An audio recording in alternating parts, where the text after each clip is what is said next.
दिसागत sir, प्राध्यापक Pandharinath दिसागत sir हेही मंचावर स्थानापन्न झालेले आहेत.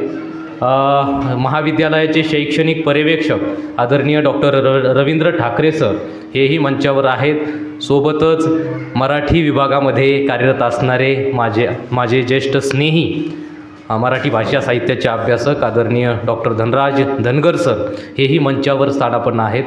मंचासमोर उपस्थित असणारे सर्व मान्यवर आणि मंचावरील सर्व मान्यवर यांचं पुनश्च एकदा मी महाविद्यालयाच्या वतीनं, कार्यक्रम संयोजन समितीच्या वतीनं आणि माझ्या वतीनं वैयक्तिक सर्वांचं पुनश्च स्वागत करतो.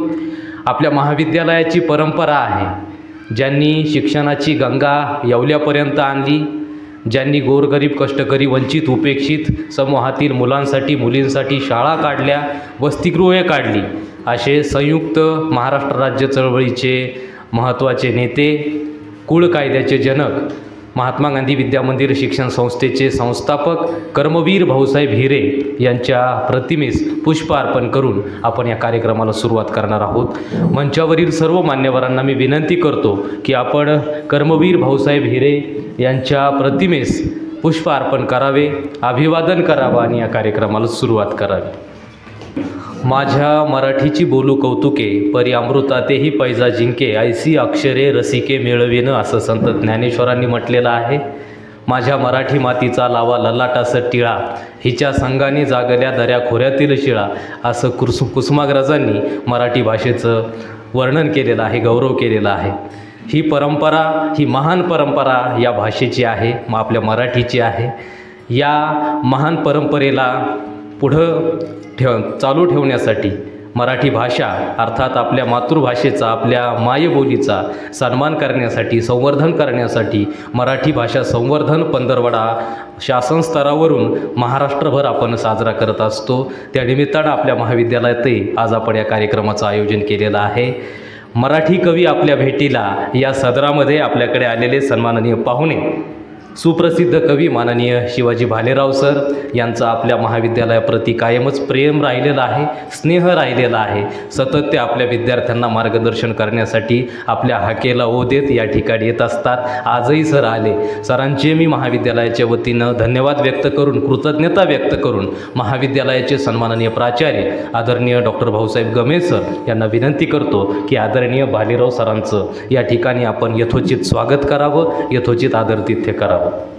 आदरणीय शिवाजी भालेराव सर.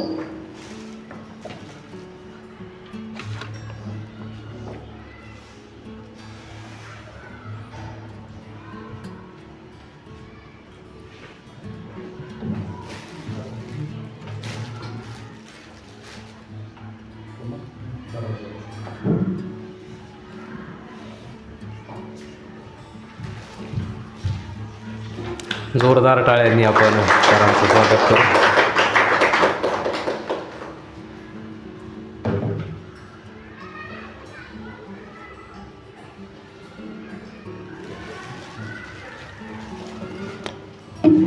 धन्यवाद. यानंतर अधिकचा वेळ न घेता या कार्यक्रमाची भूमिका विशद करण्यासाठी या ठिकाणी आमचे ज्येष्ठ बंधू आदरणीय डॉक्टर धनराज धनगर सर यांना विनंती करतो की या कार्यक्रमाचं प्रास्ताविक करावं, या कार्यक्रमाची यथोचित भूमिका उपस्थितांसमोर मांडावी. आदरणीय धनगर सर.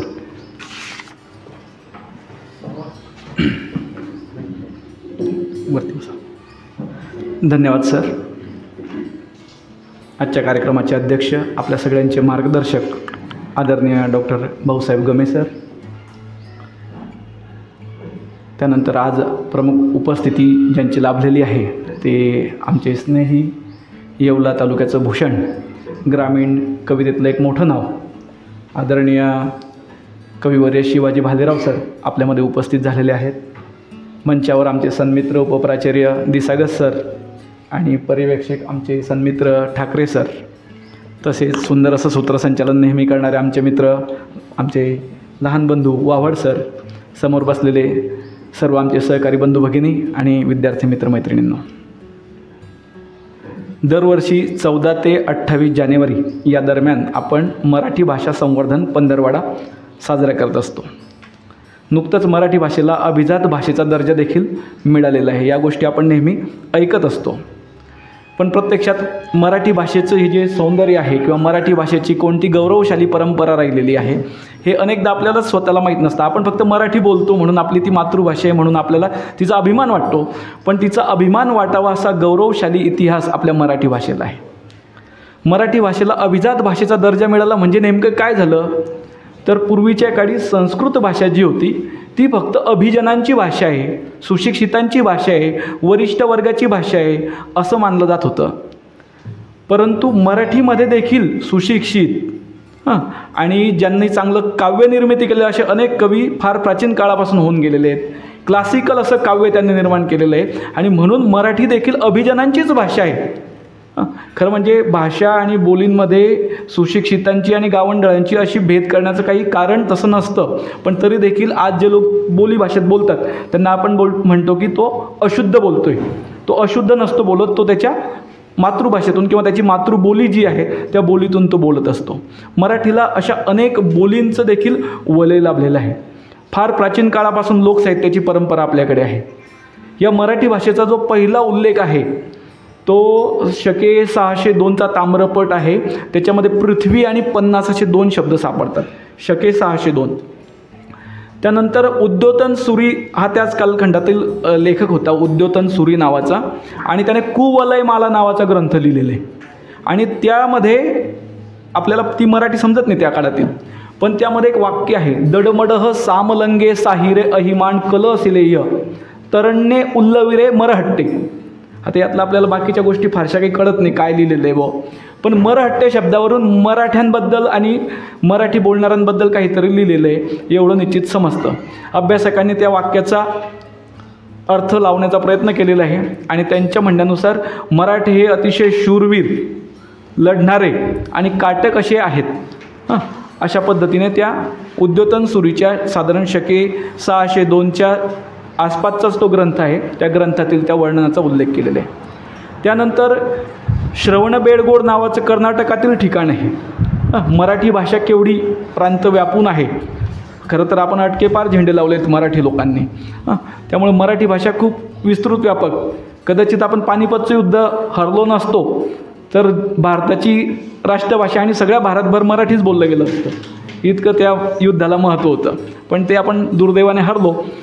इतकी ती ग्लोरीफाय असणारी भाषा आहे, इतकी तिचं आपल्याला अभिमान वाटावा अशी ती भाषा आहे. आता असे शब्द मी आता उच्चारलं, ग्लोरीफाय. आपल्या भाषेमध्ये अशी शब्दांची सरमिसळ होते. खरं तर शब्दानुसार काळानुसार भाषा ही बदलत राहते. मराठीमधला पहिला ग्रंथ मी शिलालेखांवरती होतो. श्रवणबेळगोळचा कर्नाटकातील शिलालेख आहे. तो शके 905चा मानला जात होता. तो आता त्याची भाषा थोडी नंतरच्या काळातील असावी असं मानलं जातं. त्यामुळे अक्षीचा शिलालेख आहे, त्याला आता पहिल्या मराठीतील शिलालेखाचा मान दिला जातो. तर श्रवणबेळगोळच्या शिलालेखावरती कोरलेलं होतं, श्री चामुंडेराये करविले, श्री गंगाराजे सुत्ताले करविले.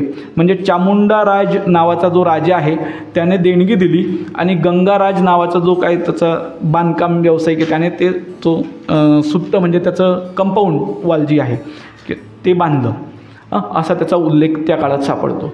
असे अनेक आहे. पंढरपूरचा शिलालेख आहे, उन्हकदेवचा शिलालेख आहे, अंबेजोगाईचा शिलालेख आहेत. अनेक शिलालेखांमध्ये आपण पाहतो की आपली बिल्डिंग बांधली तर बिल्डिंगवरती देखील, इमारतीवरती देखील आपण एक कोण शिला बसवलेली असते आणि तिथे कोणी बांधलं, कोणाच्या हस्ते उद्घाटन झालं हे आपण पाहत असतो. यावरून आपल्या मराठी भाषेचे इतके प्राचीन नमुने आपल्याला पाहायला मिळाले. त्यानंतर मुकुंदराज, आम्ही जुन्या काळात मराठीचा अभ्यास केला आहे. जुन्या काळात म्हणजे शंगो तुडपुडे आणि त्याच्याही अगोदर महाराष्ट्र सारस्वतकार यांच्या महाराष्ट्र सारस्वतमधून आम्ही तो अभ्यास केला. तर त्यावेळेला मुकुंदराजांचा विवेकसिंधू नावाचा ग्रंथ मराठीतील पहिला ग्रंथ मानला जात होता. त्यामध्ये त्या ग्रंथाची कालदर्शक एक ओवी आहे. शके 1100 दाहोत्तरू साधारण संवत्सरू राजा शारंगधरू राज्य करी, तेथे मुकुंद द्विजोत्तमू विवेकसिंधू मनोरमू निर्मिता झाला, अशी ती ओवी. शके 1110 विवेकसिंधू या ग्रंथाची रचना मुकुंद राजाने केली असा त्याचा अर्थ होतो. पण नंतरच्या काळातील अभ्यासकांनी हे शोधून काढलं की याची जी भाषा आहे ही ज्ञानेश्वरीच्या नंतरच्या काळातील भाषा वाटते. त्यामुळे आपल्याकडे शककर्ते राजे अनेक होऊन गेले. त्यामुळे नेमके कोणत्या शकातील आहे यावरून अभ्यासकांमध्ये मतभेद झाले आणि म्हणून आता लीळाचरित्र हा जो ग्रंथ आहे त्याला मराठीतील आद्य ग्रंथाचा मान दिला जातो. निश्चितच लीळाचरित्र हा मराठीतील किमान आद्य गद्य ग्रंथ तरी निश्चितच आहे. लीळाचरित्राच्या बरोबर महदंबा नावाची मराठीतील एक कवयित्री आहे. तिने धवळे नावाचं काव्य लिहिलं आहे. धवळे म्हणजे लग्नात गावायची गाणी. आता तिने लिहिले म्हणण्यापेक्षा आपण पाहतो की आपल्या आजी आजोबा जसं लोकसाहित्य परंपरेने ते हजारो वर्षांपासून म्हणत आलेले, तसं महदंबेच्या अगोदरपासून तरी कितीतरी वर्षांपासून ते म्हणत असतील. पण महदंबेने ते लिहून काढलेत आणि त्यामुळे त्या काळातील साधारण शके 12व्या शतकातील ज्ञानेश्वरांच्या थोडंसं आधीच्या काळातील जे आहे त्यामध्ये आपल्याला ते धवळे वगैरे लेखन सापडतं. त्यानंतर महानुभाव पंथातील 7 ग्रंथ आहे. नरेंद्र नावाचा कवी आहे. तो म्हणतो त्याला तो रामदेवराय यादव, आपल्या देवगिरीचे यादवांचं राज्य होतं त्यातला शेवटचा राजा होता रामदेवराय यादव. त्यांच्या दरबारात ते कवी होते 3 भाऊ, नृसिंह कवी, साल कवी आणि तिसऱ्यांचं नाव मला नेमकं आठवत नाही, नरेंद्र कवी. नृसिंह कवी, साल कवी आणि नरेंद्र कवी. तर या नरेंद्र कवीला रामदेवरायाने म्हटलं की मी तुला, त्याने रुक्मिणी स्वयंवर नावाचा ग्रंथ लिहिला होता नरेंद्र कवीने, तर रुक्मिणी स्वयंवराचं कर्ते पण मला देऊन टाक, म्हणजे मी लिहिलं असं सांग. मी तुला तू जितक्या ओव्या लिहिल्या त्याच्या 4 पट आसू नावाचं सोन्याचं नाणं तुम्हाला देईल. पण हा आमचा कवी मराठीतला त्यावेळचा तो म्हणतो ना राजे हो आमुचिया कवी कुळा बोलू लागेलं, अशी मराठी कवींची बोलू लागेलं, त्या भाषेत बोलू लागेलं असं होतं ते. ना राजे हो आमुचिया कवी कुळा बोलू लागेलं. बोलू लागेल म्हणजे बट्टा लागेल या अर्थाने. बोलू लागेलं असं ते शब्द आहे. तुम्ही शब्द पण लक्षात ठेवा. तर त्या काळातला कवी 4 पट सोन्याचं नाणी. आज जर आपल्याला कोणी म्हटलं की तुम्ही एक शोधनेबंध लिहून द्या तर लोक 1000 रुपये घेऊन शोधनेबंध लिहून देणारे पण भेटतात आपल्याला. पण आमचा मराठीचा कवी त्या काळात 4 पट सोन्याचे नाणी नाकारून म्हणतो नाही नाही हे माझं काव्य आहे आणि ते माझ्याच नावाने, आणि राजाला नकार देतो आणि तो निघून जातो. असं मराठीची कवींची उज्ज्वल परंपरा आहे. त्या परंपरेला पुढे घेऊन जाताना मग पंडित कवी येतात. तुम्ही वामन पंडित, मोरोपंत अनेक ऐकलेले असतील. आपले काय म्हणतात श्रीधर आहेत, कवी श्रीधर. शिवलीला अमृत नावाचा ग्रंथाचं त्याचं पारायण होत असतं. पांडव प्रताप आहे, अनेक ग्रंथ आहेत. त्यानंतर पंडित कवी येतात. नंतर तंत कवी म्हणजे शाहीर येतात. शाहिरांची परंपरा तर फार पूर्वीपासूनची आहे. आगिनदास नावाचा शाहीर होता. त्याने फार पूर्वीच तुळजाभवानीवरती एक पोवाडा लिहिलेला होता. अशा पद्धतीची शाहिरांची परंपरा आहे. डप आणि तुंतुण्याच्या साथीने पोवाडे आणि लावण्या आपल्याकडे लोकसाहित्यात प्रसिद्ध आहेत. अशा या उज्ज्वल परंपरेतून पुढे आधुनिक साहित्याकडे मग आपल्याला इंग्रजी राजवटीचा परिचय होतो, त्यांचं विज्ञान, त्यांचं समाजशास्त्र, आणि त्यातून देखील मग आपल्याकडे केशवसूत असतील किंवा अनेक कवी लेखक नंतरच्या काळात आले. 60 कालखंडामध्ये ग्रामीण, दलित आणि स्त्रीवादी साहित्याचा जन्म झाला. आता 90 कालखंडात आपण जागतिकीकरणाचा परिणाम अनुभवतो आहोत. ग्रामीण साहित्य, दलित साहित्यामध्ये देखील आता इंग्रजी शब्द वगैरे यायला लागले. गाव बदललं, गावकूच बदललं. पूर्वी मुलांना वर्गात बसायला सांगावं लागत नव्हतं, आज सांगावं लागतं तसं. असं सगळं बदलतं आहे. कारण काय, आपल्याकडे जग झपाट्याने बदलतं आहे. वर्गात जे सांगतील ते आपल्याला मोबाईलवर पण मिळतं, पण आपण मोबाईलवर दुसरंच पाहत असतो. म्हणून आम्हाला जबरदस्तीने येऊन बसा, आम्ही काहीतरी जे सांगतो ते ऐका, म्हणजे तुम्हाला मराठी अभिजात कशी होती ते कळेल. या ग्रामीण साहित्य परंपरेमध्ये देखील अनेक कवी होऊन गेलेत. आनंद यादव आहेत, नागनाथ कोतापल्ले आहेत. अगदी आपल्या मातीमध्ये जर आपण आलं तर आता कवी शिवाजी भालेराव आहेत. आज सर आपल्याला या मराठीच्या परंपरेविषयी आणि कवितेची निर्मिती प्रक्रिया कशी होते त्याविषयी, त्यांच्या काव्य अनुभवाविषयी आपल्याशी हितगुज करणार आहेत. मी सरांचं आणि मंचावरील मान्यवरांचं पुनश्च एकदा स्वागत करतो आणि माझ्या प्रास्ताविकाला इथे पूर्णविराम देतो. धन्यवाद. धन्यवाद सर. मराठी भाषेसंदर्भातील प्राचीन ऐतिहासिक संदर्भ देत मराठी भाषा आणि मराठी साहित्याची जी काही गौरवशाली उज्ज्वल परंपरा आहे ती परंपरा आपण प्रास्ताविकातून अधोरेखित केलीत, उद्धृत केलीत. आपले पुनश्च एकदा धन्यवाद व्यक्त करतो. या कार्यक्रमासाठी प्रमुख अतिथी म्हणून आपल्याकडे उपस्थित असणारे माननीय शिवाजी भालेराव सर यांना इथं बोलवण्यापूर्वी मी त्यांचा यथोचित परिचय करून देण्याची जबाबदारी आदरणीय प्राध्यापक अभिलाषा शिंदे मॅडम यांच्याकडं सुपूर्द करतो. आपण आदरणीय भालेराव सरांचा यथोचित परिचय या आपल्या विद्यार्थ्यांना करून द्यावा.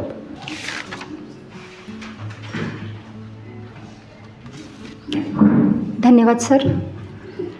आपल्या रीतीप्रमाणे सरांचा परिचय करून देते. महात्मा गांधी विद्यामंदिर संचलित कला आणि वाणिज्य महाविद्यालय येवला येथे आपण मराठी भाषा संवर्धन पंधरवाडा साजरा करतो आहे आणि तिथे मराठी कवी आपल्या भेटीला या कार्यक्रमादरम्यान आपल्याला प्रमुख पाहुणे म्हणून लाभलेले आहेत. सुप्रसिद्ध महाराष्ट्राचे सुप्रसिद्ध कवी आणि पत्रकार प्राध्यापक शिवाजी भालेराव सर. त्यांचं शिक्षण MA BEd पर्यंत झालेलं आहे. ते आपल्या महाविद्यालयाचे माजी विद्यार्थीसुद्धा आहेत आणि त्यांनी 2 वर्ष आपल्या महाविद्यालयामध्ये शिक्षक म्हणून सेवासुद्धा दिलेली आहे. सध्या ते धामोडे येथील माध्यमिक विद्यालयामध्ये शिक्षक आहेत. पण ते नुसतेच शिक्षक नाहीत. जे देखे कवी ते न देखे रवी, म्हणजे जे कवी बघू शकतो ते सूर्यही बघू शकत नाही, अशी एक दृष्टी त्यांना लाभलेली आहे. म्हणून त्यांनी कविता लिखाणाचं काम सुरू केलं आणि आज त्यांचा एक दिंडी निघणार आहे या नावाचा एक कविता संग्रह सुप्रसिद्ध झालेला आहे. याशिवायच ते JK जाधव साहित्य पुरस्कार, गिरणा गौरव पुरस्कार, कुसुमावती प्रतिष्ठान बुलढाणा यांचा पुरस्कार, त्यानंतर जिल्हा पत्रकार संघाचा आदर्श पत्रकार म्हणून त्यांना पुरस्कार लाभलेला, पुरस्काराने ते सन्मानित झालेले आहेत. अशा पद्धतीने त्यांचं सगळं कार्यकर्तृत्व आहे. आणि शिवाय त्यांच्या शेवटी मी एवढंच म्हणेल की सांगेल काही भव्य अशी शायरी माझी नव्हे, तो कवींचा मान ती तुकी पायरी माझी नव्हे. त्यांच्या वक्तव्यातूनच आपल्याला त्यांची खरी ओळख होणार आहे. हे औपचारिकता मी पूर्ण केली आहे. धन्यवाद सर.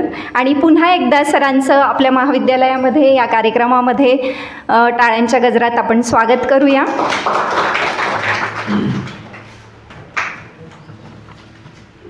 धन्यवाद आदरणीय मॅडम.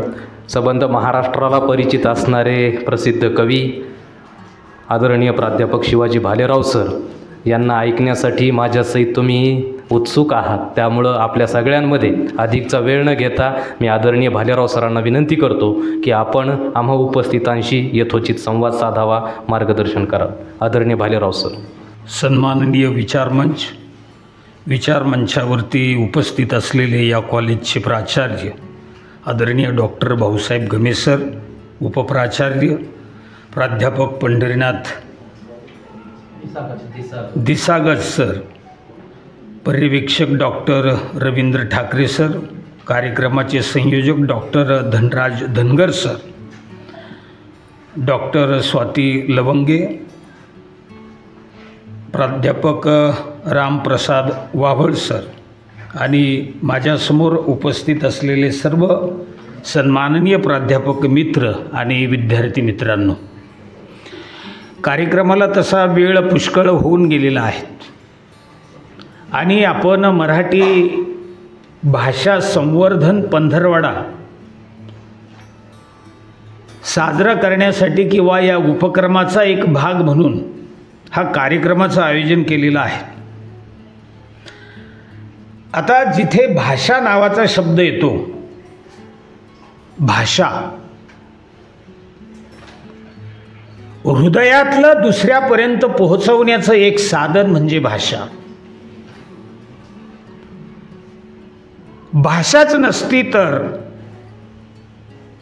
किंवा भाषेमुळे आज माणूस जो सुसंस्कृतपणाच्या एका टप्प्यावर येऊन पोहोचलेला आहे तर तो आला असता का? म्हणून मग आपल्याला भाषा संवर्धनाची गरज आहे. कारण कोणत्याही गोष्टीचं संवर्धन केल्याशिवाय ती पूर्ण विकसित पावत नाही. कारण मानवानं प्रत्येक खंडामध्ये, प्रत्येक प्रदेशामध्ये त्याची वेगवेगळी जरी भाषा असेल, त्या भाषेच्या माध्यमातून त्यानं एक वेगळी संस्कृती देखील निर्माण केलेली आहे.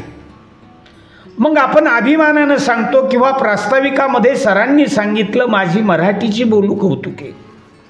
ही एक भाषेची अखंड मोठी परंपरा आहे आणि ह्या परंपरेमधून विविध कला, विविध साहित्य, विविध प्रकारच्या अनेक चांगल्या गोष्टी इथं वर्षानुवर्ष निर्माण झालेल्या आहेत. सरांनी भाषेच्या इतिहासाचा कालखंडाचा मागोवा घेत असताना साधारणपणे आपण असं म्हणूया की 1000-1500 वर्षाची परंपरा या मराठी भाषेला आहे, लिखित स्वरूपाच्या. मग ती बोलीभाषा तर अनेक वर्षापासून असणार यात तिळमात्र शंका नाही, आणि लोकसाहित्यामध्ये तर ती खूपच पाठीमागे देखील जाऊ शकते. मित्रहो, ज्यावेळेस 1 मे 1960ला महाराष्ट्र राज्याची निर्मिती झाली आणि महाराष्ट्राचे पहिले मुख्यमंत्री यशवंतराव चव्हाण त्यांनी त्याही वेळेस सांगितलं होतं की मराठी भाषेला राजभाषेचा दर्जा प्राप्त झाला पाहिजे. मग 1960 झालं, महाराष्ट्र राज्याची निर्मिती झाली, तरीही मराठी भाषेला राजभाषेचा दर्जा मिळाला नाही. त्यासाठी मोठी साहित्यिकांना प्रयत्न करावा लागला, चळवळीच्या माध्यमातून मराठीचा एक आग्रह धरावा लागला. 1963 नंतर देखील तो प्रश्न उपस्थित झाला आणि पुढे पुढे मग आज ज्या ह्या तारखा बदललेल्या आहेत पहिल्या की 1 मे ते 15 मे हा मराठी संवर्धन पंधरवडा साजरा करावा अशी 2013च्या गव्हर्नमेंटनं परिपत्रक काढलं होतं. परंतु त्यावेळेस शाळा कॉलेजांना सुट्टी असते, शासकीय कार्यालयांच्या मार्च एंडिंगचा थोडा हे असतो आणि पुन्हा त्या तारखा बदलवण्यात आल्या. मग 2020ला पुन्हा 1 जानेवारी ते 15 जानेवारी हा कालखंड हा महाराष्ट्रामध्ये मराठी भाषा संवर्धनाचा हा पंधरवडा साजरा करण्याचा अध्यादेश काढला. परंतु डिसेंबरमध्ये हिवाळी अधिवेशन आणि दिवाळीच्या सुट्ट्या आणि पुन्हा नव्यानंच शाळा वगैरे चालू होतात. पुन्हा 2022ला 14 जानेवारी ते 28 जानेवारी हा पंधरवडा सप्ताह आणि याद्वारे विविध उपक्रमाच्या माध्यमातून मराठी भाषा आपण कशी तिचं संवर्धन करू शकू. आता रक्षण करणं आणि संवर्धन करणं हे 2 वेगळी शब्द आहे. आपण म्हणतो पर्यावरणाचं संवर्धन झालं पाहिजे, पशूंचं संवर्धन झालं पाहिजे. संवर्धन म्हणजे त्याच्यात विकास महत्त्वाचा आहे. काय त्या गोष्टीचा परिपूर्ण विकास झाला पाहिजे, ती समृद्ध झाली पाहिजे, त्यासाठी उपाययोजना करणं. आपण म्हणतो रक्षण करणं, रक्षणानं ती एखादी गोष्ट तशीच राहील, ती सुरक्षित राहील इथपर्यंत ठीक आहे, परंतु ती पूर्ण आकारानं ती व्यापक होईल असं आपल्याला म्हणता येणार नाही. म्हणून मराठी भाषा समृद्ध झाली पाहिजे. मराठी भाषातले जे काही चांगल्या गोष्टी आहेत त्या चिरकाळ टिकण्यासाठी तुम्हाला मला प्रयत्न आवर्जून करावे लागतील. यासाठी मराठी भाषा ही एक आपली मातृभाषा ज्यावेळेस आपण म्हणतो, आईकडून आलेली पहिली भाषा, की ज्यावेळेस बालक मूल नुकता पहिला शब्द त्याच्या तोंडातून ज्यावेळेस निघतो आणि आईला जो आनंद होतो तसा आनंद आपल्याला साहित्यातला लोककलेमधला एक शब्द किंवा एक कलाकृती वाचताना तो आनंद जर झाला तर निश्चितच आपण भविष्याच्या काळामध्ये मराठी भाषेचं संवर्धन करू असं आपण म्हणूया. की यासाठी वेगवेगळ्या उपाययोजना दिल्यात, व्याख्यानं आहेत, कवींच्या मुलाखती आहेत किंवा कवी संमेलनं आहेत, तुम्ही शब्दकोडी आहेत, वेगवेगळे शब्दांचे प्रकल्प करू शकतात, म्हणी वाक्प्रचार आहेत, विश्वकोश आहेत, शब्दकोश असेल, ह्या सर्वांच्या माध्यमातून आपण मराठी भाषेचं संवर्धन करू शकतो. आपली मराठी भाषा आपण प्रत्येक ठिकाणी जर गेलो अस्खलितपणाने ती जर बोललो, तिचा आग्रह धरला, तरी देखील आपण मराठी भाषेचं संवर्धन केल्यासारखं होईल. आणि नंतर तर की महाराष्ट्र शासनानं परिपत्रकच काढलं, कारण केंद्र सरकारच्या अखत्यारीत राज्यात अनेक पोस्ट ऑफिस असेल, BSNL असेल किंवा कोर्ट कचेऱ्यांचे व्यवहार असतील, किंवा रेल्वे स्टेशन असेल, राष्ट्रीयकृत बँका असतील, पूर्वी त्यामध्ये हिंदी आणि इंग्रजीचाच वापर व्हायचा.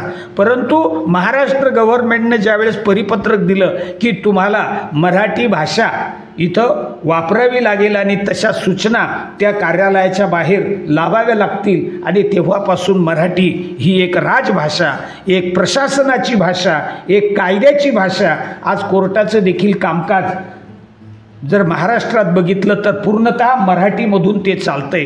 पूर्वी हा एक मराठी भाषेचा सन्मान आहे, बहुमान आहे, आणि या अनेक प्रकल्पाच्या माध्यमातून आपण मराठीचं संवर्धन केलं पाहिजे. आणि मराठीतला एक मोठा सांस्कृतिक इतिहास आहे की आता महानुभाव संप्रदायाचा विषय निघाला. महदंबा नागदेवाचार्यांची बहीण महदंबा, की चक्रधर स्वामींचे शिष्य नागदेवाचार्य त्यांच्या बहीण होत्या का महदंबा.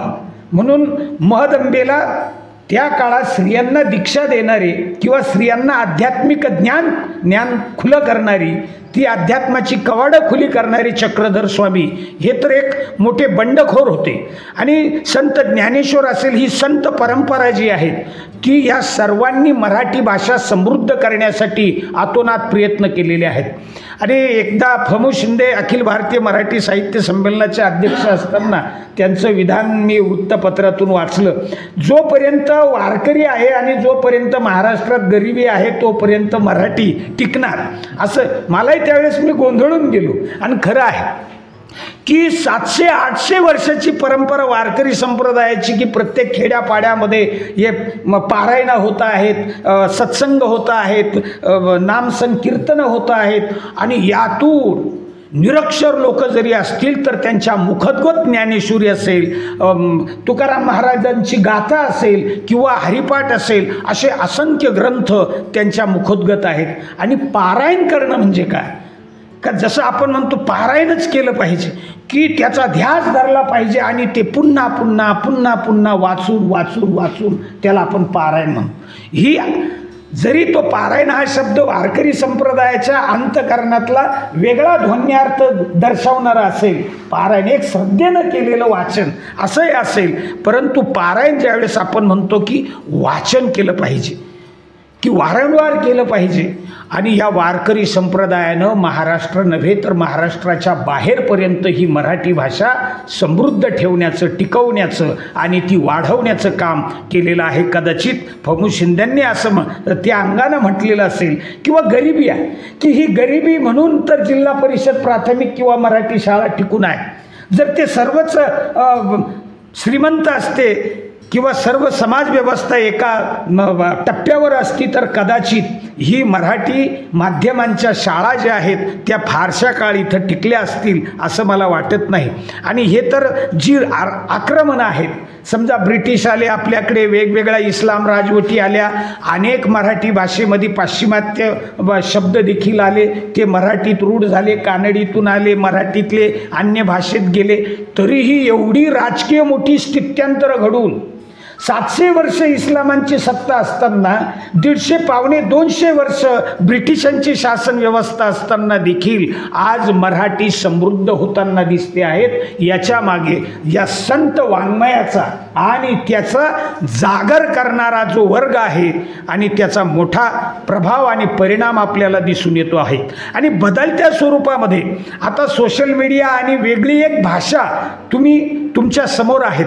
वाचन संस्कृती हळूहळू आता नष्ट होते आहेत आणि लिखाण तर त्याच्याही पलीकडे दुरावस्था त्याची झालेली आहे. कारण मी कॉलेजचा विद्यार्थी असताना 1994 पासून पत्रकारितेच्या क्षेत्रामध्ये काम करतो.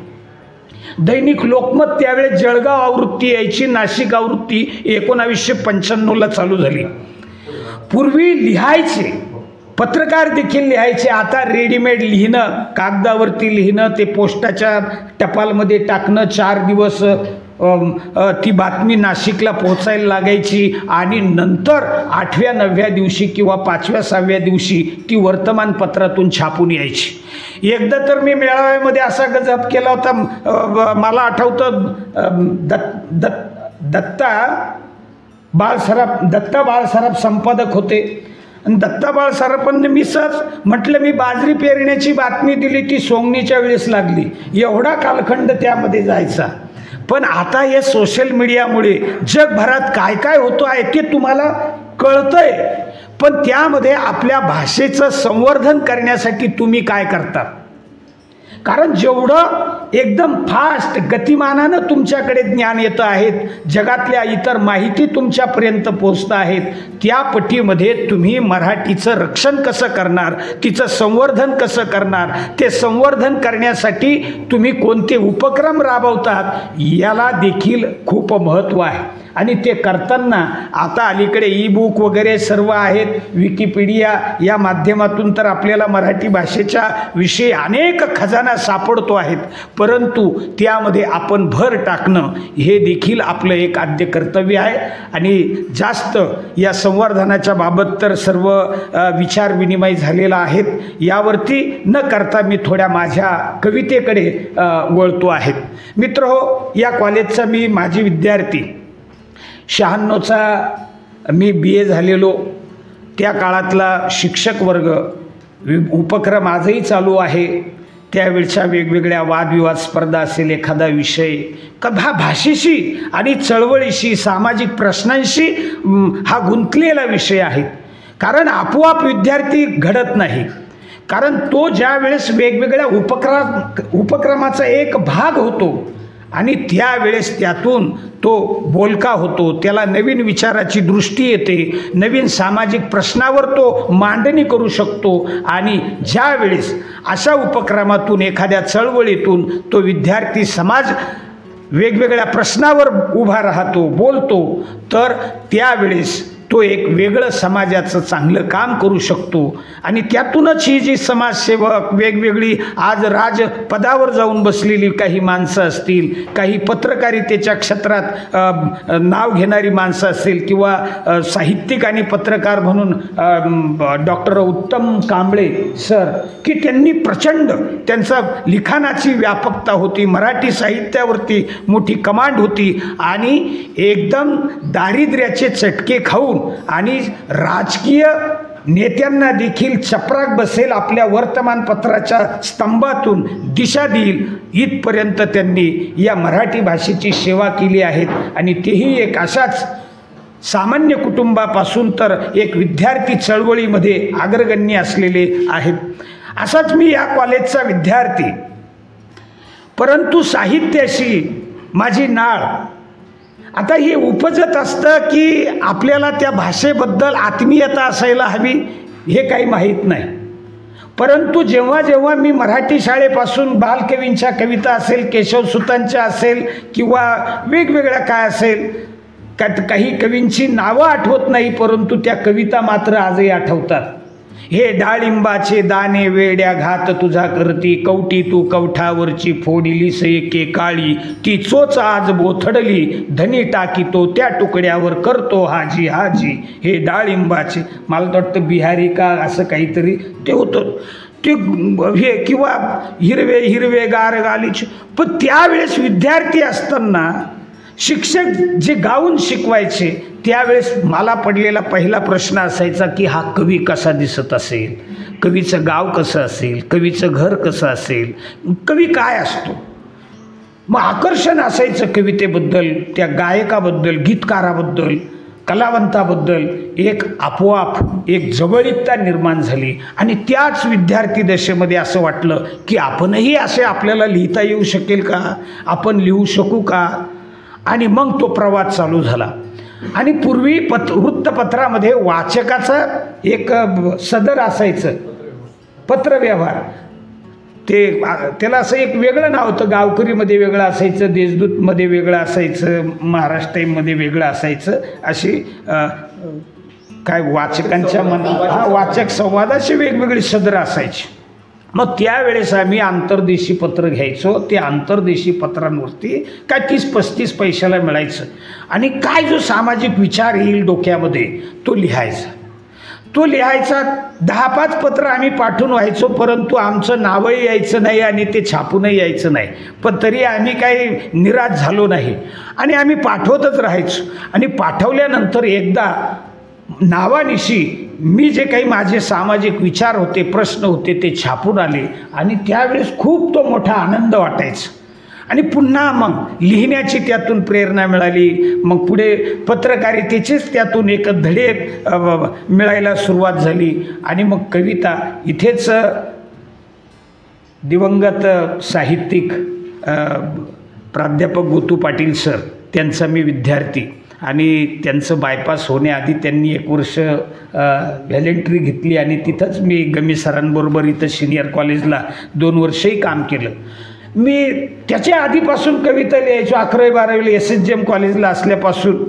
पण काहीतरी कविता काय असते काही माहिती नाही, तिथं तंत्र काय आहेत, यमक काय आहेत, किंवा काय अष्टाक्षरी काय आहेत, किंवा वृत्तात लिहावी की छंदात लिहावी याचं कोणतंही मला ज्ञान नव्हतं. फक्त लिहित राहायचं आणि असं करता करता लिहायचं. आणि दर रविवारी एक सकाळमध्ये, दैनिक सकाळमध्ये कवितेचं सदर असायचं. मग ते वाचायचो, आपली कविता छापून येईल का. आणि मग प्रवास चालू झाला. कविता मी पाठवत गेलो आणि माझी एक श्रावण सरी नावाची कविता ती प्रकाशित झाली. आणि एकदा गोतू पाटील सर काही कामानिमित्ताने बस स्टँडवरती उभे होते आणि त्याच दिवशी वर्तमानपत्रामध्ये कविता आली आणि मोठ्या अभिमानानं मी कविता आली. थोड्या वेळ त्यांनी माझ्याकडे बघितलं, खांद्यावर हात ठेवला, शाबासकी वगैरे दिली, छान, पण प्रकाशनाची जास्त घाई करायची नाही. म्हणजे आपण काय करतो, प्रसिद्धी लवकर, आपलं लिहिलेलं आहे ते लवकर कसं प्रसिद्ध होईल. आणि मग म्हटलं काहीतरी आपण आत्मचिंतन केलं पाहिजे, कवितेचा अधिक खोलवर अभ्यास केला पाहिजे. कारण कविता हा प्रकार तुम्हाला मला खूप सोपा वाटत असेल, अलीकडच्या काळात तर सर्वांनाच खूप सोपा वाटतो, परंतु कविता प्रकार हा मात्र म्हणावा एवढा सोपा प्रकार नाही. कारण ती शब्दाची ताकद आहे, कमी शब्दामध्ये आशय संपन्न. कारण तुम्ही एक पानभर एखादा लेख लिहिला, त्यातून जे सूचित होणार नाही त्या व्यथा फक्त 2 ओळीमध्ये आपला कवी लोकांच्या हृदयाचा ठाव घेऊ शकतो. म्हणून कविता हा प्रकार किंवा साहित्य कोणतंही असो, हा प्रकार काय तसा सहजासहजी सोपा नाही. आता शेतकऱ्यांच्या व्यथा, पाऊस लांबणीवर आहे, त्याच्यावरती खूप मोठं आर्टिकल आपण लिहिलं, पण त्यातून जे समजणार, कवी मात्र समजू नको ढगा हे साधे सुदे बियाणे, समजू नको ढगा हे साधे सुदे बियाणे, मी पेरलेत पिलांच्या चोचीतले हे दाणे. आता हे कवीच्या 4 ओळी आणि पाऊस लांबणीवर आहेत आणि पीक करपून जायला लागलेलं आहेत, याचं विवरण करण्यापेक्षा 4 ओळी या कवितेच्या या खूप प्रभावी होऊ शकतात. आणि म्हणून मित्रहो, आता मी माझ्या कवितेकडे येणार. संवर्धनासाठी, मराठी भाषेच्या संवर्धनासाठी तुम्ही लिहितं झालं पाहिजे, तुम्ही बोलतं झालं पाहिजे. कारण आता ह्या सोशल मीडिया, मोबाईलमुळे सर्व रेडीमेड माहितीचा खजाना आहे, परंतु सत्य किती असत्य किती, नेमके निवडून घ्यावे ज्ञान. आपले ते श्रीरामपूरचे कवी, इथे व्हिडिओ होते आपल्याकडे, आमदार लहू कानडे, हा लहू कानडे कवी, नेमकं ह्या माहिती तंत्रज्ञानाच्या जगतामध्ये आपल्याला जे ज्ञान आहे ते निवडून घ्यावं लागणार आहे आणि त्या सत्याच्या कसोटीवरती घासून आत्मसात करावे लागणार आहेत. म्हणून तुम्ही कला क्षेत्रातले विद्यार्थी आहात, मला खूप आनंद आहे.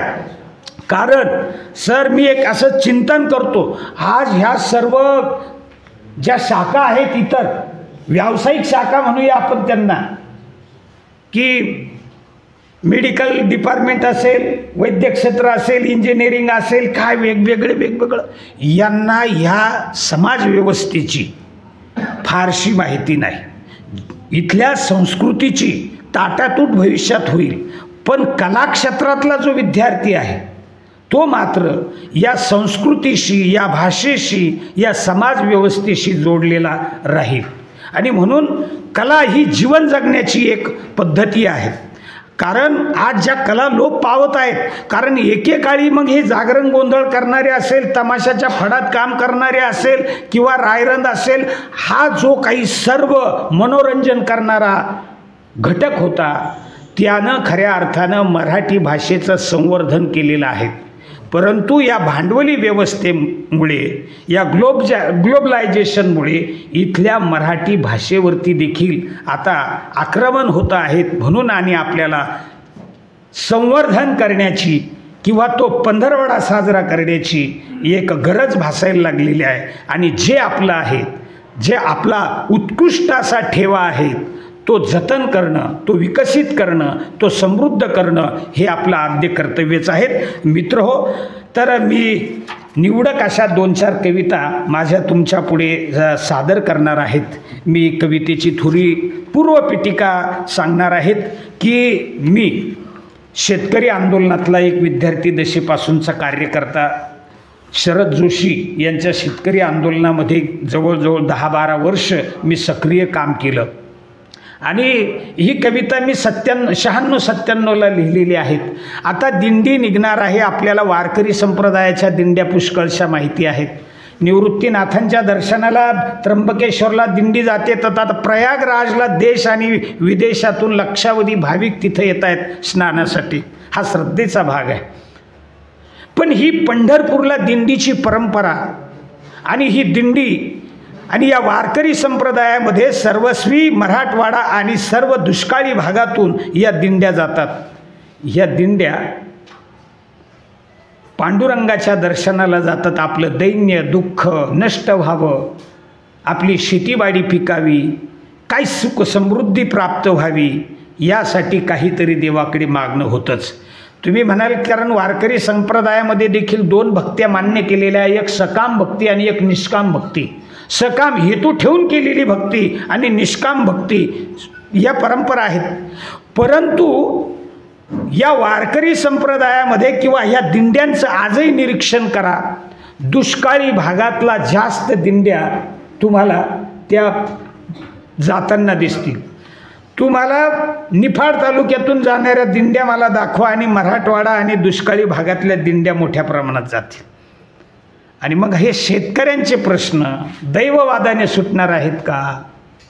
मग जिथं शेतीविषयक कायदे तयार होतात, ज्या संसदेपर्यंत ही शेतकऱ्यांची दिंडी पोहोचली तर कदाचित त्याला न्याय भेटेल. कारण तुकडोजी महाराजांनी देखील त्यावेळेस सांगितलं आपल्या ग्रामगीतेमधून, कच्चा माल माती मोल भावे, पक्का होताशी चौपटीने घ्यावे, मग ग्रामजीवन कैसे सुखिया भावे, कष्ट करोनी उपवाशी. मग जर कष्ट करून जर शेतकरी उपवाशी राहत असेल तर त्यानं आपल्या घामाचं दाम मागितलं पाहिजे. आणि त्या दृष्टिकोनातून मग ही दिंडी पंढरपूरला जाण्याऐवजी संसद भवनावर जर गेली का, जिथं शेतकरी हिताचे कायदे तयार होतात आणि सरकारला मजबूर केलं तर निश्चितच शेतकऱ्यांचे दिवस येतील. आणि म्हणून कविता अशी आहे, दिंडी निघणार आहे. गंधगुळी अनाष्टगंधाने विटलेल्या देव्हाऱ्यातून, गंधगुळी अनाष्टगंधाने विटलेल्या देव्हाऱ्यातून, विठ्ठलाला हातात घेऊन आता दिंडी निघणार आहे गावागावातून, आता दिंडी निघणार आहे गावागावातून. नसणार हातात टाळ चिपळ्या, नसणार हातात टाळ चिपळ्या, घेऊन हातात रुमण आणि खोचून कमरेला विळा, आता दिंडी निघणार आहे गावागावातून. सत्ताधाऱ्यांच्या छावणीवर हल्ला बोल नामाचा गजर करत, हल्ला बोल नामाचा गजर करत. कर्जात बुडालेला सावता माळ्याचा मळा, कर्जात बुडालेला सावता माळ्याचा मळा, दिवाळखोरीत निघालेला तुकाराम, उद्ध्वस्त झालेला नामदेव आणि गाव कुसाबाहेर चिरडलेला चोखा मेळा, या सर्वांना वाचवण्यासाठी आता दिंडी निघणार आहे गावागावातून. सत्ताधाऱ्यांच्या छावणीवर हल्ला बोल नामाचा गजर करत. एक शेतकरी चळवळ त्यामध्ये कार्यकर्ता असल्या कारणानं आणि स्वतः शेतकरी असल्या कारणानं एक ही वारकरी संप्रदायाची दिंडी परंपरा आणि संघर्षाची वृत्ती. कारण तुकाराम महाराज, भले तरी देऊ काशेची लंगोटी, नाठाळाच्या काठी देऊ माथा, असं तुकाराम महाराजांनी देखील एक विद्रोही भूमिका घेतलेली होती. आणि मग या शेतकरी वारकऱ्यानं देखील भविष्याच्या काळामध्ये संघर्षाची मशाल हाती घेतली पाहिजे असं मला वाटतं. कारण आता समाजामध्ये बघतो आहेत अनेक गोष्टी घडत आहेत, इतिहास घडतो आहेत, परंतु त्या इतिहासाला देखील पुन्हा एक मोठी परंपरा असते. आता इतिहास संशोधन वगैरे ह्या सर्व गोष्टी, तुम्ही इतिहासाचे जर विद्यार्थी असाल तर तुम्हाला नव्यानं त्याविषयी सांगण्याची गरज नाही. परंतु जे जे काही होतंय, जो नवीन काहीतरी करतोय, त्याच्या वाट्याला संघर्ष आल्याशिवाय राहत नाही. आणि आपल्याकडे एक समतेच्या विचाराची मोठी महाराष्ट्राला परंपरा आहे. आणि अशी अनेक लोक झाली का ज्यांनी नवे सिद्धांत मांडले. कारण जुन्या विचाराची जी पाळंमुळं आहे त्यांनी उखडून टाकण्याचा प्रयत्न केला. कारण नवीन विचार सहजासहजी पचवणं हे सोपी गोष्ट नसते. आणि मग दाभोळकर असेल, पानसरे असेल, कलबुर्गी असेल, यांच्या अलीकडच्या हत्या आपल्याला माहिती आहेत की ज्यांनी इथं विज्ञानाची कास धरून इथं एक नवा विचार देण्याचं काम केलं. अंधश्रद्धेच्या विरोधात, दैव प्रारब्धाच्या विरोधामध्ये या माणसाला उभं करण्याचं काम केलं. तर त्या लोकांची काय अवस्था झाली. मग याला काय हाच इतिहास आहे का. याही पूर्वी ज्यांनी ज्यांनी नवीन विचार देण्याचा प्रयत्न केला त्यांचा देखील अशाच पद्धतीनं या व्यवस्थेनं शेवट केलेला आहे. म्हणून कविता अशी आहे, हत्येचा इतिहास. 2 मिनिट मी माझा व्यत्यय देतो. तुम्हाला कुणाला बाहेर जायचं असेल, गाडी असेल, तुमचे काही वैयक्तिक प्रॉब्लेम असेल एक दोघांचे, तर तुम्ही जाऊ शकता. चल, हत्येचा इतिहास. दाभोळकर, पानसरे, कलबुर्गींची हत्या झाली याचे मला नवल वाटले नाही. दाभोळकर, पानसरे, कलबुर्गींची हत्या झाली याचे मला नवल वाटले नाही. कारण प्रचलित व्यवस्थेच्या मुळावर घाव घालणाऱ्या सुधारकांच्या हत्या इतिहासाला नव्या नाहीत. प्रचलित व्यवस्थेच्या मुळावर घाव घालणाऱ्या सुधारकांच्या हत्या इतिहासाला नव्या नाहीत. कपिल चार्वाक बुद्धाला नास्तिक ठरवून जातीयंतवादाचा विचार रुजवणाऱ्या कबीर चक्रधरालाही या व्यवस्थेनं सोडलं नाही. कारण आता इतिहास चक्रधर स्वामींचा महानुभाव संप्रदायाचे प्रवर्तक त्यांचा विषय निघाला की चक्रधर स्वामींच्या बाबत, त्यांच्या मृत्यूबाबत त्यांचं सांगितलं की उत्तरपंथी चक्रधर स्वामी निघून गेले, परंतु ते कुठे गेले. तर अनेक इतिहास संशोधकांनी आपल्या साहित्यातून, संशोधनातून लिहिलंय की त्यांची हत्या झालेली आहे चक्रधर स्वामींची. कारण त्या काळात शूद्रातिशूद्रांना आध्यात्मिक ज्ञान नव्हतं. त्या काळात स्त्रियांना आध्यात्मिक ज्ञानाची कवाडं खुली करून देणारे चक्रधर स्वामी, आणि या व्यवस्थेनं त्यांना कसं सोडलं असेल. कपिल चार्वाक, कारण त्यावेळेस वेगळ्या भूमिका इथं धर्मशास्त्रामध्ये मांडणारी ही लोक होती आणि म्हणून या व्यवस्थेनं त्यांना देखील सोडलं नाही, त्यांचा छळ केला. पाखंडी धर्मव्यवस्थेवर हल्ला करणाऱ्या जॉन विक्लिफचं प्रेत उकिरड्यावर टाकलं होतं. भक्तीतून मुक्तीचा मार्ग सांगणाऱ्या ज्ञानदेवालाही छळलं होतं या व्यवस्थेनं. तुम्ही जॉन विक्लिफचा इतिहास, पाश्चिमात्य विचारवंत जरी असला, जॉन विक्लिफचा इतिहास वाचा. त्याला मृत्यूनंतर त्याचं प्रेत उकरड्यावर टाकलं. आणि संत ज्ञानेश्वराच्या निवृत्ती ज्ञानदेव, सोपान, मुक्ताबाई 4 भावंडांची काय अवस्था केली. ही संन्याशाची पोरं म्हणून त्यांना कोणत्याच या व्यवस्थेनं वागणूक दिली याचा इतिहास आपल्याला सर्वांना माहिती आहे. म्हणून धर्मगुरूंच्या दांभिक आचरणावर टीका करणाऱ्या जॉन हसलाही जिवंतपणी जाळलं होतं. जॉन हस याला जिवंत तिथल्या ख्रिश्चन धर्माच्या धर्मगुरूंनी, कारण त्यांचं पृथ्वी हा विश्वाचा केंद्रबिंदू आहे. पृथ्वी असं धर्म सांगायचा, ख्रिश्चन धर्म सांगायचा. आता त्यातही 2 विचार प्रवाह त्यांच्यामध्ये आहेत. आणि जॉन हस म्हणायचा की नाही, या विश्वाचा केंद्रबिंदू काय, सूर्य आहे, आणि इतर सर्व ग्रह तारे काय आहेत, पृथ्वी नाही. कारण धर्मशास्त्राच्या विरोधात सिद्धांत मांडतोय म्हणून त्याला काय केलं, जिवंत जाळण्याचा प्रयत्न केला. म्हणून धर्मगुरूंच्या दांभिक आचरणावर टीका करणाऱ्या जॉन हसलाही जिवंतपणी जाळलं होतं. धार्मिक अंधश्रद्धेवर प्रहार करणाऱ्या झुंगलीलाही तलवारीनं मारलं होतं. धर्मसिद्धांत खोटे ठरवणाऱ्या कोपर्निकस गॅलिलिओलाही तुरुंगात डांबलं होतं. वेदाची भाषा बोलणाऱ्या चोखा तुकालाही या व्यवस्थेनं गाडलं होतं. काय वेदाची भाषा बोलणारा चोखा आणि तुका यांना या व्यवस्थेनं गाडलं. चोखोबांच्या काय अवस्था झाली. त्यांना मंगळवेढ्याच्या गढीचं काम करत असताना भिंतीमध्ये गाडलं आणि नंतर ते प्रकरण येऊ नये नामदेव महाराज गेले आणि त्यांची हाडं घेऊन आणि नंतर पंढरपूरच्या पांडुरंगाच्या ज्या महाद्वारी आजही गेले महाद्वारामध्ये तुम्हाला चोखोबाची तिथं समाधी आढळेल. ती मंगळवेढेला मृत्यू झालेला होता त्याला आध्यात्मिक खूप मोठ्या दंतकथा वगैरे वेगवेगळ्या आहेत. त्या वादाच्या विषयात आपल्याला जायचं नाही. म्हणून वेदाची भाषा बोलणाऱ्या चोखा तुकालाही गाडलं होतं. शूद्राच्या अभ्युदयेचा मार्ग सांगणाऱ्या फुले आंबेडकरालाही या व्यवस्थेनं छळलं होतं. ज्यांना ज्यांना सत्य गवसलेल्या आणि समतेचा लढा उभारणाऱ्या सुधारकांनाही या व्यवस्थेनं संपवलं होतं. म्हणून दाभोळकर, पानसरे, कलबुर्गींची हत्या झाली याचे मला नवल वाटले नाही. कारण प्रचलित व्यवस्थेच्या मुळावर घाव घालणाऱ्या सुधारकांच्या हत्या इतिहासाला नव्या नाहीत. म्हणून अशा पद्धतीनं जे सामाजिक क्रांती करतील त्या लोकांच्या हत्या किंवा त्यांना संघर्ष हा करावा लागलेला आहे. हा मोठा इतिहास आहे. मित्रहो, की एक शेतकरी म्हणून काय की बेभरवशाच्या शेती असा व्यवसाय आहे. एक दाण्याचे हजारो दाणे निर्माण करणारा व्यवसाय आहे. तरी त्याचा माल रस्त्यावर घेऊन बसावं लागतं. त्याच्या मालाची किंमत तो स्वतः ठरवू शकत नाही. आणि आज आपल्याला कष्ट म्हणजे जणू पाप करण्यासारखं असं झालेलं आहे. काम न करता जशी संपत्ती मिळेल जणू एक मोठा राजमार्ग आहे आणि त्याच्याकडे सर्व व्यवस्था धावते आहेत हे आपल्याला दिसत आहे. कष्ट न करता शॉर्टकट श्रीमंत होण्याचे मार्ग तुमच्या माझ्याजवळ आहेत.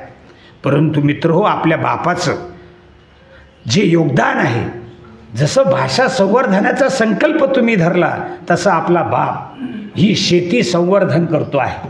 इथली शेतीचं समृद्ध करण्याचं स्वप्न त्याचं असतं आणि पुढे हा आपला जो काही वारसा आहे किमान आपल्या मुलानं पुढे चालावा. त्यानं नाही तर थोडी तरी कष्टाची जाणीव ठेवावी. कारण भाकरीची किंमत काय असते ते भुकेल्याला माहीत असतं. भाषेची किंमत काय असते ते मुक्याला माहीत असतं.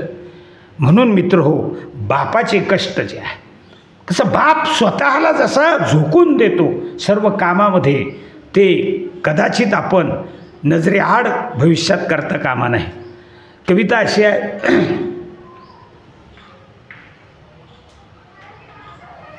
आभाळ भरून आलं की बाप माझा ढगात गरजायचा. आभाळ भरून आलं की बाप माझा ढगात गरजायचा. सरीनं कोसळायचा, मुरायचा खोल मातीत. मग बिजा संग स्वतःलाच गाडून घ्यायचा आणि असंख्य कोंभांनी उगायचा शिवारभर. असंख्य कोंभांनी उगायचा शिवारभर. पानातून सळसळायचा, कणसातून डुलायचा. पानातून सळसळायचा, कणसातून डुलायचा. जात्यात सुपात हसायचा, जात्यात रडायचा, तव्यावर फोडायचा. तेव्हा कुठं भाकरी मायलेकरांशी बोलायची बाप होऊन ताटात. मग हे जे काही शेतीत सर्व समर्पण करणं आहे आणि त्यानंतर जी पोट भरण्याची जी विद्या आहे तर ती खरी शेतकऱ्याकडून आपण शिकलं पाहिजे. आणि अशा पद्धतीनं या कवितेच्या माध्यमातून शेतकऱ्याचं दुःख इथं व्यक्त करतो.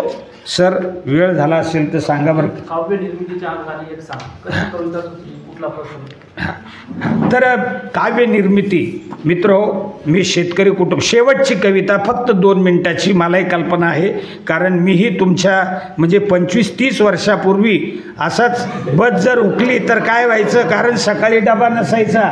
कारण आमच्या वेळेस डबा हा विषयच नव्हता.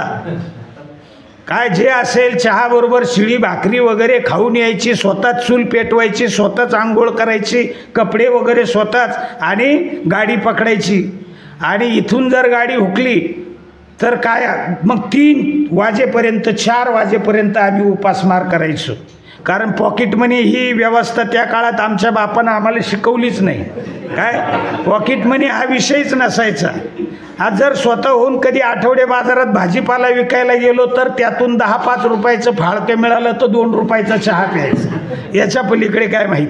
अशीच दिवाळीची सुट्टी होती आणि मी उन्हाळ्यामध्ये माझं एकच काम असायचं, काय करायचं, गाई राखण्याचं काम करायचं. शाळेतून जरी गेलो तर पहिलं 2-4 गाई असायचं, एखादं बैल असायचं, भरभर जेवण करायचं, दावणीचे जनावरं सोडायचे आणि शेतं बाजरीचे वगैरे, ज्वारीचे, हरभऱ्याचे कोणतेही पिकं सोंगणी झाल्यावर रानं खाली व्हायचे आणि शेतामध्ये ते गुरं चारून यायचे.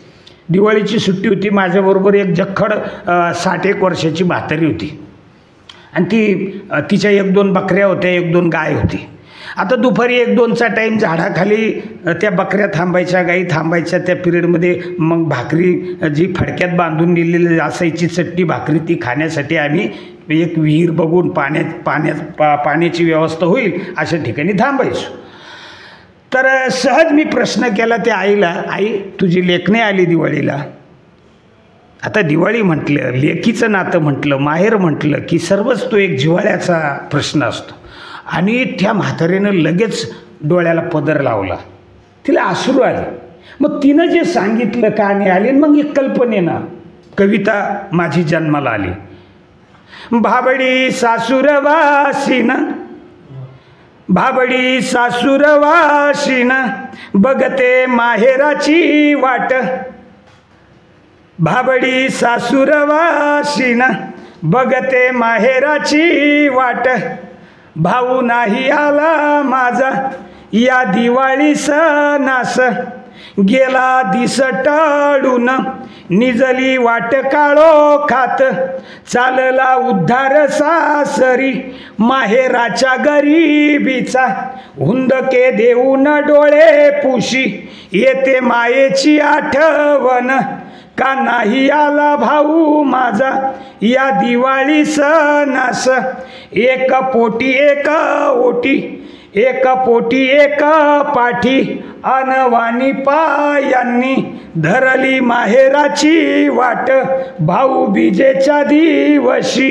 आलं माहेराचं घर, माय गेली होती कामावर मला बघून वहिनीनं, घेतला दरवाजा लावून, थाटला होता वेगळा संसार एकट्या आईला सोडून, भाऊ झाला होता माझा वहिनीचा गुलाम, आशा होती माहेराची साडी चोळी बांगडीची, आता हुंदके देऊन रडती दोन्ही मायलेकी, दोन्ही मायलेकी. धन्यवाद.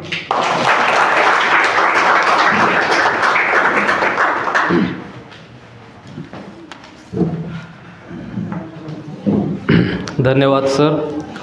हृदयातल्या भावना दुसऱ्यांपर्यंत पोहोचवण्याचं माध्यम म्हणजे भाषा होय. भाषामुळेच माणूस या सुसंस्कृतपणाच्या टप्प्यावर आला आहे असं प्रतिपादन आपण केलं. शिवाय मराठी भाषेला समृद्ध करण्याचं काम, मराठी भाषेचं संवर्धन करण्याचं काम इथल्या संतांनी केलं, लोककलावंतांनी केलं, गोरगरीब कष्टकऱ्यांनी केलं, शेतकऱ्यांनी केलं असं प्रतिपादन करत आपण आपल्या कवितांचंही काही सादरीकरण या ठिकाणी केलेलं आहे. तुम्ही खरं तर ज्या कविता या ठिकाणी आमच्या विद्यार्थ्यांसमोर ठेवल्या, त्या कवितेतून आम्हाला तुकाराम दिसत होता, त्या कवितेतून आम्हाला संत नामदेव दिसत होते, त्या कवितेतून आम्हाला विद्रोही पॅन्थर नामदेव ढसाळही दिसत होते, किंवा त्या कवितेतून आम्हाला माणसा इथे मी तुझे गीत गावे, असे गीत गावे तुझे हित व्हावे, एकांनी हसावे लाखांनी रडावे, असे विश्व आता इथे ना उरावे असं म्हणणारे वामनदादा कर्डकसुद्धा तुमच्या कवितेतून आम्हाला दिसत होते, जाणवत होते. आदरणीय सर, तुम्ही गोरगरीब कष्टकऱ्यांचा, शेतकऱ्यांची ही दिंडी तुमच्या कवितेच्या माध्यमातून घेऊन निघालेला आहात.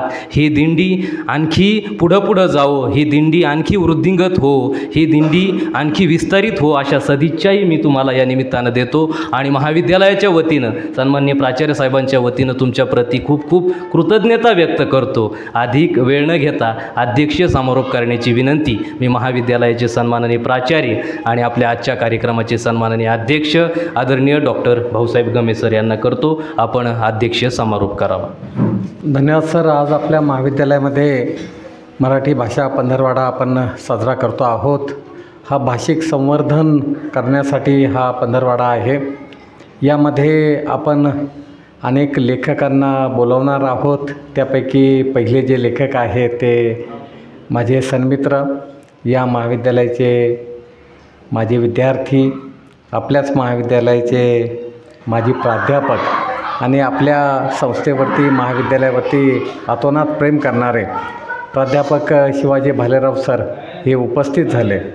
खरं तर सरांना महाविद्यालयामध्ये जशी ओढ आहे तशीच इथली संस्कृती, या महाविद्यालयामध्ये असलेले जे वेगवेगळे प्रकारचे उपक्रम आणि जो शेतकरी कष्टकरी आहे त्याला आपल्या शब्दांमधून काव्यामधून कुठेतरी रेखाटावं ही त्याची अंतरात्म्याची नेहमी भाषा राहिलेली आहे.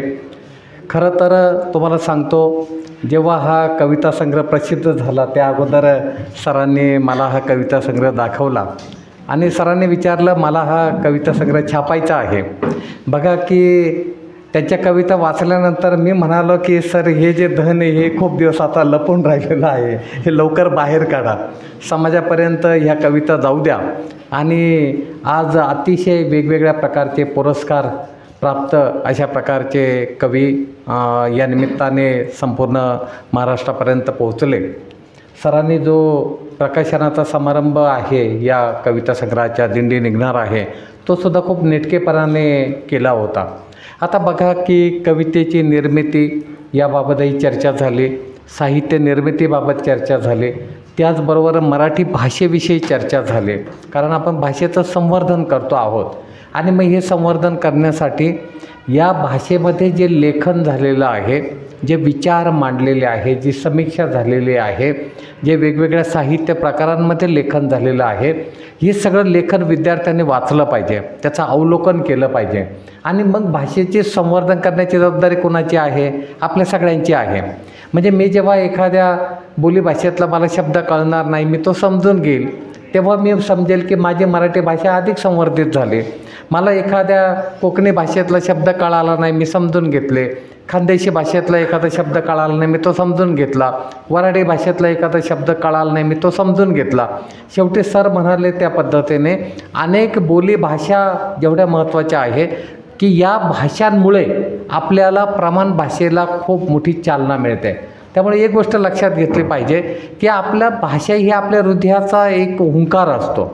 म्हणजे आपण जे बोलतो, आपण जे विचार करतो ते भाषेमधनं करत असतो.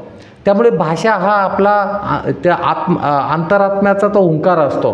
म्हणून आपण आपल्या मराठी भाषेकडे अधिक लक्ष दिलं पाहिजे.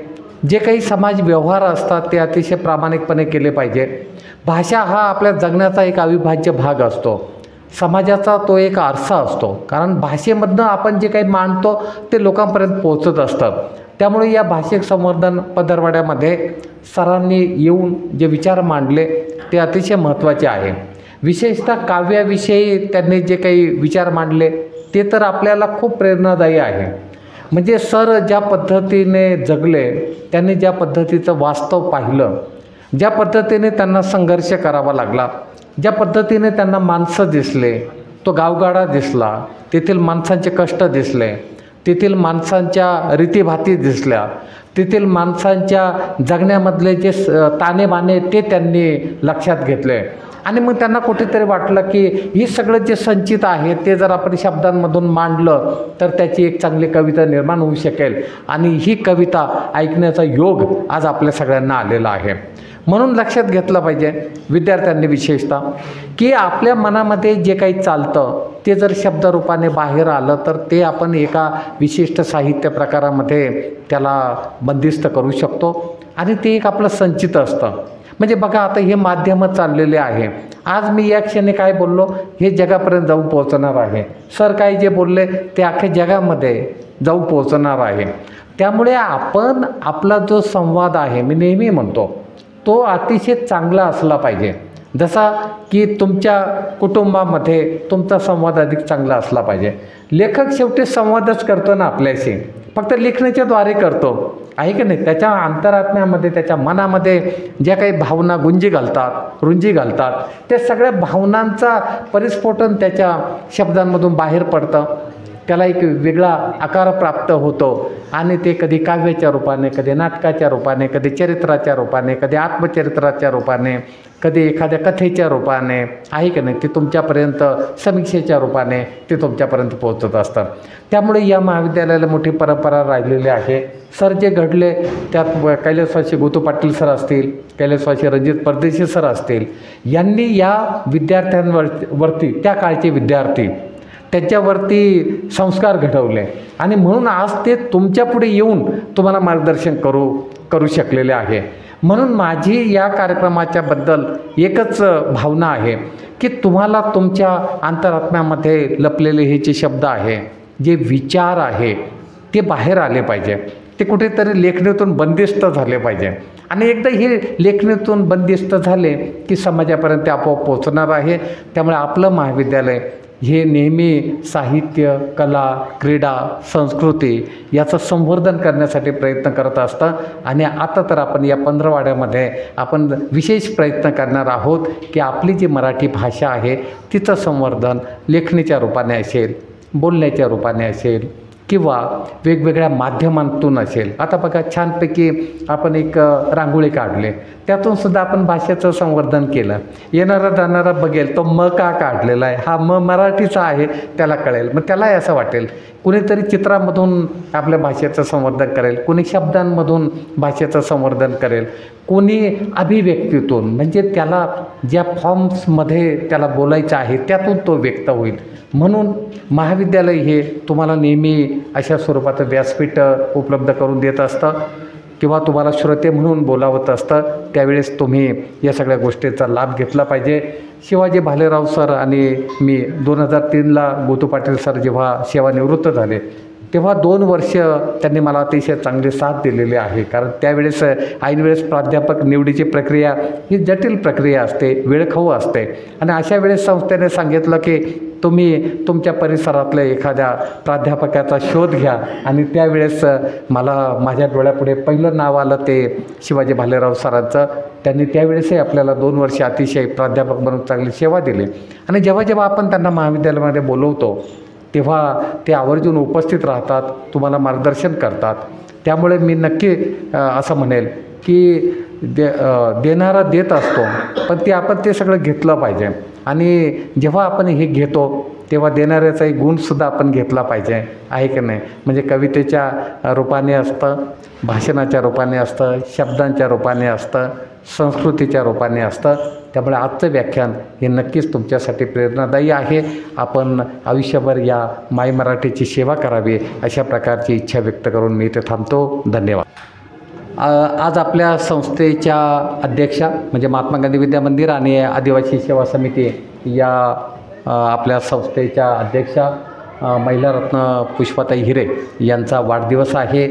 आपल्या सर्वांच्या वतीने, महाविद्यालय परिवाराच्या वतीने, महाविद्यालयाच्या विद्यार्थ्यांच्या वतीने आदरणीय ताईंना वाढदिवसाच्या लाख लाख शुभेच्छा.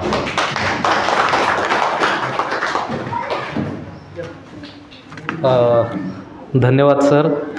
तुमच्याप्रती ही खूप कृतज्ञता. खूप वेळ झालेला आहे, अधिक वेळ घेणार नाही. फक्त एक औपचारिकता कार्यक्रमाची म्हणून आभार व्यक्त करण्यासाठी मी महाविद्यालयाचे सन्माननीय उपप्राचार्य आदरणीय पंढरीनाथ दिसागत सर यांना विनंती करतो. धन्यवाद सर. महात्मा गांधी विद्या मंदिर संचलित कला व वाणिज्य महाविद्यालय येवला मराठी भाषा संवर्धन पंधरवाड्याच्या निमित्त आज मराठी कवी आपल्या भेटीला आपल्या संबंध येवला तालुक्याचं भूषण, महाविद्यालयाचं भूषण की सातत्यपूर्ण महाविद्यालयानं अतिशय सुंदर चांगले विद्यार्थी घडवले असे आदरणीय भालेराव सर आले. सरांनी आपल्याला यथोचित पद्धतीनं अतिशय सुंदर पद्धतीनं मराठी भाषा, तिचं संवर्धन आणि त्यांच्या असलखित कविता आज जरी थोडासा कार्यक्रमाला उशीर झाला आणि आपली समज त्यांच्या कविताप्रती नसली, पण समाजाचं दुःख वेदना अतिशय चांगल्या पद्धतीनं त्यांनी आपल्या कवितेतून मांडल्या. मी सरांचं संस्थेच्या वतीनं महाविद्यालयाच्या वतीनं मनपूर्वक आभार व्यक्त करतो. मंचावर उपस्थित असलेले महाविद्यालयाचे सन्माननीय प्राचार्य डॉक्टर भाऊसाहेब गमे सर यांचं देखील मी मनपूर्वक आभार व्यक्त करतो. मंचावर उपस्थित असलेले दुसरे पर्यवेक्षक सन्माननीय डॉक्टर ठाकरे सरांचं मी मनपूर्वक आभार व्यक्त करतो. कार्यक्रमाचे संयोजक डॉक्टर धनराज धनगर सर यांची मनपूर्वक आभार व्यक्त करतो. सातत्यपूर्ण महाविद्यालय सूत्रसंचालन अतिशय सूत्रबद्ध चांगल्या आणि तसंच वेगवेगळ्या पद्धतीने करणारे माझे सन्मित्र प्राध्यापक वावळ सर यांचे आभार व्यक्त करतो. समोर बसलेले सर्व प्राध्यापक प्राध्यापिका अतिशय शांतचित्ताने ज्यांनी कार्यक्रम ऐकून घेतला, असे सर्व माझे लाडके विद्यार्थी मित्र आणि मैत्रिणींचे शांतचित्तानं ऐकल्याबद्दल मी महाविद्यालय परिवाराच्या वतीनं मनपूर्वक आभार व्यक्त करतो. आणि कार्यक्रमाच्या आदरणीय अध्यक्षाच्या वतीनं कार्यक्रम इथे संपन्न झाला असं जाहीर करतो. धन्यवाद.